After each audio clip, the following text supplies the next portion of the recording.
Good morning, students. In the last class, we have studied about approach and method of teaching English. And in this lecture, we will be discussing about grammar cum translation method of teaching of English. If we see the history of grammar cum translation method, this method is considered as the oldest method. This is considered as the oldest method. As you can see, this is the oldest method. And why this is called the oldest method? Because earlier to learn Greek and Latin language as a second language, this method was to be used, and that is why this method is called the traditional method, because Greek and Latin languages are the traditional languages. So that is why grammar cum translation method is the classical method, as well as it is also the traditional method, right? Now, if we define grammar cum translation method, we can see that this method is used to learn any foreign language or any second language.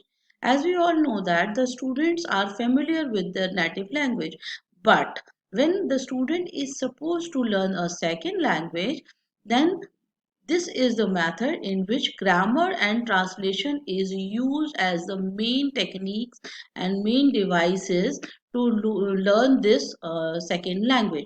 Suppose you know Hindi and you want to learn English, and in that case, you can learn English by using grammar and translation as the most important keywords, like most important aspect, right? So, where grammar cum translation method has three important things. Like first is the grammatical rules. Like if we want to learn English, then we here the teacher uses the grammar as the basic component of teaching English to the student. That means the deductive method of grammar cum translation method grammar is used to teach. Like in this method, grammar is taught deductively. That means deliberate efforts are done by the teacher to teach grammatical rules. And the second thing is the target language is need to be considered. That means we need to see in which language we want to make the students learn.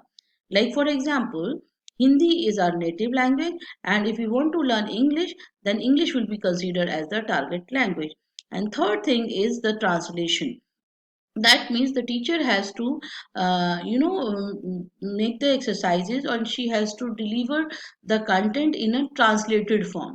Like the student know their native language, and the teacher translates the English content in Hindi, and it not only make the student understand what is written in the second language or the target language, by the same time it also helps them, it also facilitate them to learn the second language very easily with the help of their native language, right?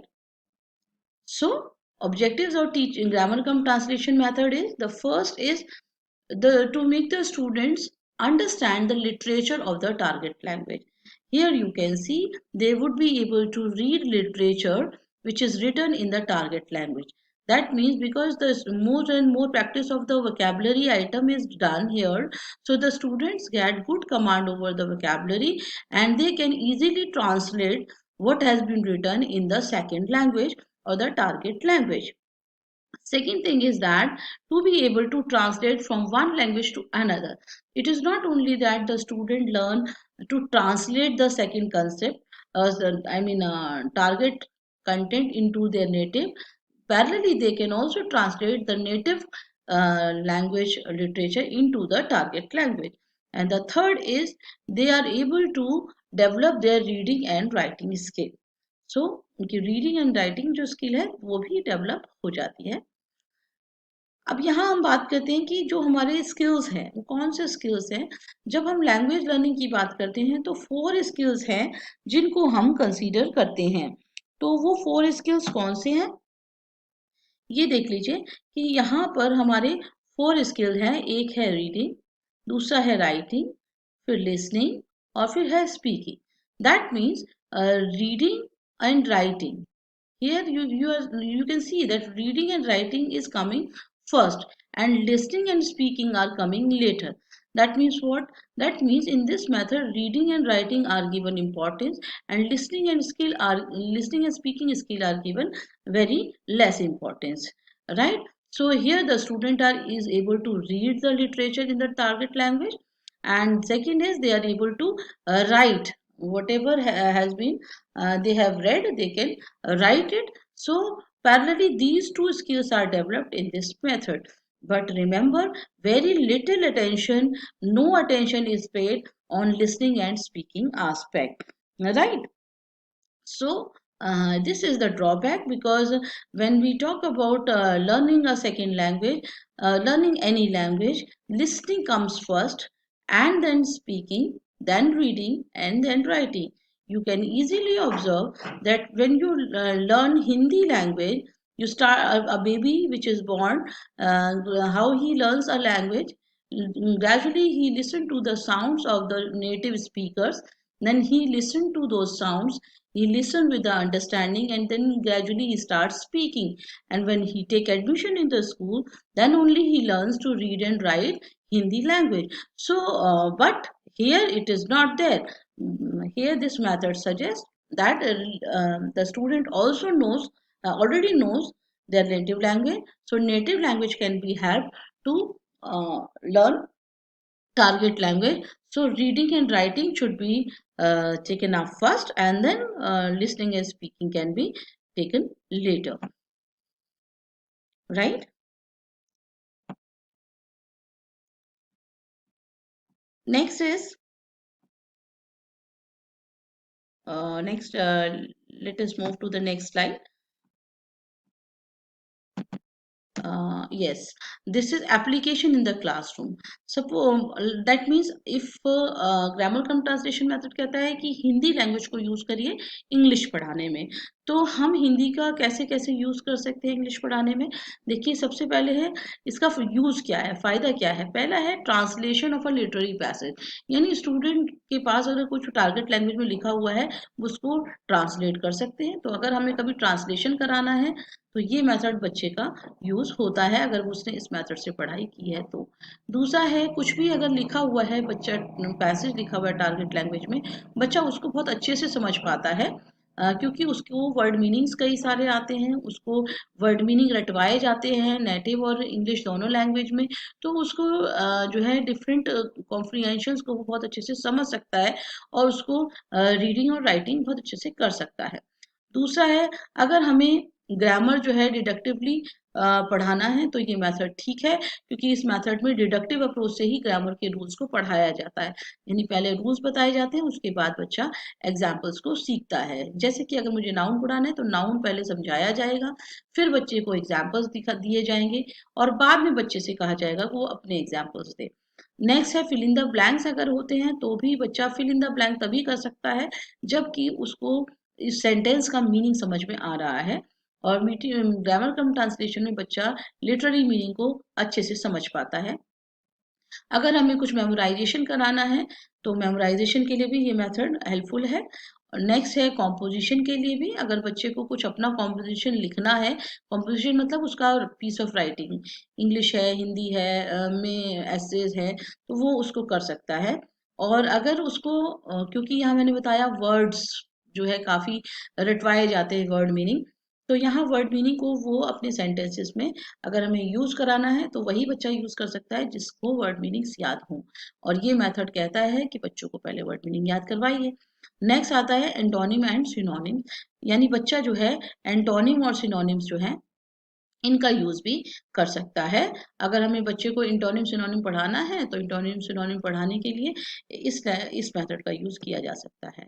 इसके क्या advantages है? ये है कि ये सबसे easiest है और सबसे शॉर्टेस्ट वे है, यानी बहुत इजीली टीचर को भी कोई बहुत मेहनत नहीं करनी है, और बहुत आराम से नेटिव लैंग्वेज का यूज करके जो है क्लास में पढ़ाया जा सकता है, डिफ़िकल्ट वर्ड मीनिंग्स को एक्सप्लेन किया जा सकता है, बहुत जल्दी हो जाता है क्योंकि इसमें बहुत टीचिंग एड वगैरह का यूज़ नहीं है। दूसरा है बच्चों को भी कोई डिफ़िकल्टी नहीं होती है, the students have no difficulty क्योंकि उनकी लैंग्वेज का यूज़ हो रहा होता है, मदर टंग यूज़ हो रही होती है।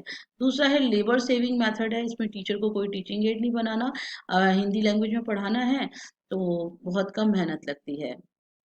नेक्स्ट आता है कि टीचर इसको आसानी से क्लास में यूज़ कर सकते हैं एंड टीचर को ज़रूरी नहीं है कि उनकी स्पीकिंग बहुत अच्छी हो वही टीचर इस मेथड से पढ़ा सकता है, ऐसा कुछ भी नहीं है।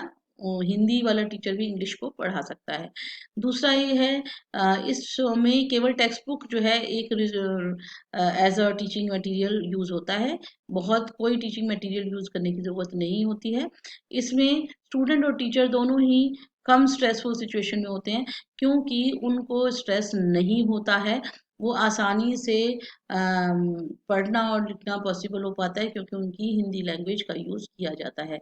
दूसरा ये है कि स्टूडेंट जो है उनको ज़रूरत नहीं होती है कि वो जो है इंग्लिश स्पीकर के वर्ड्स को ही सुने तभी वो समझ पाएंगे, राइट। तो नेटिव स्पीकर्स के कांटेक्ट में आने की ज़रूरत नहीं है। साथ ही इसके कुछ क्रिटिसिज्म भी हैं इस मेथड के। सबसे पहली बात है कि जो ऑब्जेक्टिव्स हैं वो केवल लिमिटेड ऑब्जेक्टिव्स ही पूरे किए जा रहे हैं। लैंग्वेज लर्निंग के 4 ऑब्जेक्टिव होते हैं, लिसनिंग, स्पीकिंग, रीडिंग और राइटिंग स्किल को डेवलप करना, लेकिन यहाँ पर केवल रीडिंग एंड राइटिंग स्किल जो है उन्हीं को ही फोकस किया जाता है, बाकी 2 स्किल को छोड़ दिया जाता है। दूसरा है ये एक अननेचुरल मेथड है, इसलिए अननेचुरल मेथड है क्योंकि नेचुरल मेथड तो हम सभी जानते हैं, अगर हमें हिंदी सीखनी है तो हम पहले सुनते हैं, फिर बोलना सीखते हैं, फिर लिखना और पढ़ना सीखते हैं। जब इसीलिए इस मेथड को हम अननेचुरल मेथड कहते हैं क्योंकि यहाँ हम सुनना और बोलना तो सीखते ही नहीं हैं, हम सिर्फ लिखना और पढ़ना ही सीखते हैं। नेक्स्ट आता है इसमें स्पीकिंग और लिसनिंग को पूरी तरह निग्लेक्ट किया गया है, कोई एक्सरसाइज कोई ड्रिल लिसनिंग स्पीकिंग की नहीं होती है, केवल ट्रांसलेशन पे ही फोकस किया जाता है। और यहाँ पर कई बार ऐसी सिचुएशन भी आती है कि एग्जैक्ट ट्रांसलेशन यानी लिटरल ट्रांसलेशन हर वर्ड का पॉसिबल नहीं भी होता है। जैसे हम कहें कि प्रोवर्ब्स कई ऐसे होते हैं, कई इडियम्स ऐसे होते हैं जिनका जैसे लाइक फॉर एग्जांपल हम ये कहते हैं he was born with a silver spoon, तो born with a silver spoon का मतलब अगर हम लिटरल मीनिंग देखें तो कोई और कुछ और होता है, लेकिन जबकि इसका सेंस होता है कि वो बहुत रिच फैमिली में उसका जन्म हुआ है। नेक्स्ट है तो इसलिए एग्जैक्ट ट्रांसलेशन हर बार पॉसिबल नहीं होता है। नो पैटर्न प्रैक्टिस, किसी भी तरह से कोई भी स्ट्रक्चर या सेंटेंसेस की कोई प्रैक्टिस बच्चों को नहीं कराई जाती है, केवल ट्रांसलेशन, वर्ड मीनिंग को मेमोराइजेशन कराया जाता है, बस केवल बच्चा ट्रांसलेशन से ही पढ़ता है, बच्चा कोई भी प्रैक्टिस नहीं करता है कि वो नए नए सेंटेंसेस फ्रेम कर सके। और कोई भी अटेंशन प्रोनाउंसिएशन पे भी नहीं दी जाती है, प्रोनाउंसिएशन क्योंकि हमारा स्पीकिंग का पार्ट है, लिसनिंग का पार्ट है, तो जब उन दोनों स्किल को इग्नोर किया जाता है तो ऑब्वियसली बात है कि प्रोनाउंसिएशन जो है वो भी इग्नोर हो जाती है। It's focus is on accuracy not fluency, yes, हम सही से पढ़ पाए और सही से लिख पाए, रीडिंग जो कर रहे हैं वो समझ सकें और जो लिख रहे हैं वो अच्छा बेहतर लिख सके। सुंदर राइटिंग की बात नहीं कर रहे हैं, use of good vocabulary items की हम यहाँ बात कर रहे हैं, अच्छे वर्ड्स का यूज करके हम लिख रहे हैं। And does not foster the students communicative ability, ये बिल्कुल सही है कि स्टूडेंट का कम्युनिकेशन स्किल यहाँ डेवलप नहीं होता है टारगेट लैंग्वेज में, यानी जो बच्चे इस मेथड से पढ़े होते हैं, ट्रांसलेशन मेथड से पढ़े होते हैं, वो यूजुअली आपने देखा होगा उनकी कम्युनिकेशन जो है वो अच्छी नहीं हो पाती है। नेक्स्ट आता है आपका वेरी लिटिल और student teacher and student interaction, इनका इंटरेक्शन भी नहीं होता है। तो ये है हमारा कि टीचर और स्टूडेंट का बहुत कम इंटरेक्शन होता है, right. So this was the reference and next time we'll be covering direct method. Thank you and have a nice day.